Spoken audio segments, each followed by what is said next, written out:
Member for Timiskaming Cochrane. Thank you, Speaker. My question is to the Minister of Agriculture. Ontario loses 319 of acres of farmland every day to development, 319 acres that will never, ever grow food again. And now the government's trying to pave over the Greenbelt as well. And farmers are concerned because the 3 farm organizations that represent almost every farmer in this province have written an open letter to the Premier expressing that fact. And I'd like to quote from that letter, and I quote, "These losses are not sustainable and will become increasingly worse with the overreaching effects of Bill 23, More Homes Built Faster, 2022.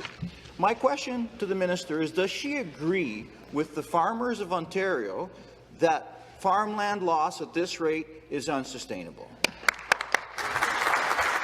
The Minister of Agriculture, Food and Rural Affairs. Well, thank you very much, Mr. Speaker. It's a pleasure to rise in this House to address the amazing industry that we have in Ontario, our agri-food sector. And, you know, just on Monday, we released a Grow Ontario plan that has been well received by every commodity organization and every general farm organization in this province.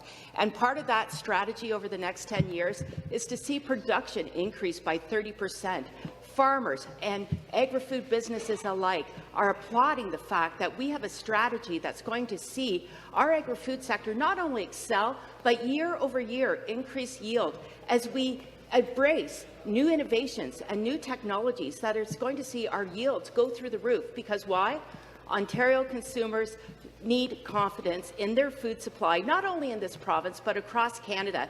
And the rest of the world is watching our industry because they're seeing us as leaders. So again, Speaker, our future is bright in Ontario's agri-food industry. Thank you very much. Supplementary question. Thank you, Speaker. I'd like to thank the minister for that answer. But you have the Ontario Federation of Agriculture, the Christian Farmers Federation of Ontario, and the Nationalist Farmers Union, those farmers telling you that yields are great, but yields are per acre. And when you lose 320 acres a day, over the long term, you're losing the ability to produce food. They are ringing the warning bells to your government. They've written to the Premier with that warning. My question is, and I have asked this question several times, and yet to hear the minister say the word farmland. Does she actually represent farmers at the cabinet table to say the word farmland? Thank you. Order. Minister of Agriculture, Food and Rural Affairs. Mr. Speaker, that assertion is absolutely bananas coming from that critic. Absolutely bananas. And look in Hansard to see what that acronym stands for, because the fact of the matter is we have released a strategy that has been embraced by every single player and stakeholder in our value chain. We're looking to strengthen our agri-food supply chain over the next 10 years. We're increasing production by 30%. We're increasing food manufacturing by 30%. We're increasing our exports by 8% annually. And most importantly, we're looking to increase our food and beverage manufacturing by 10%.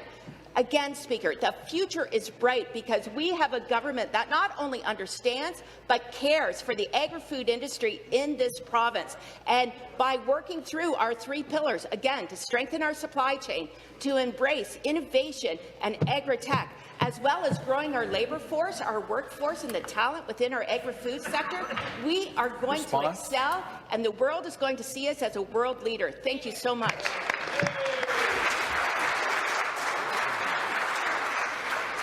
Thank you. The next question, the member for Simcoe Grey.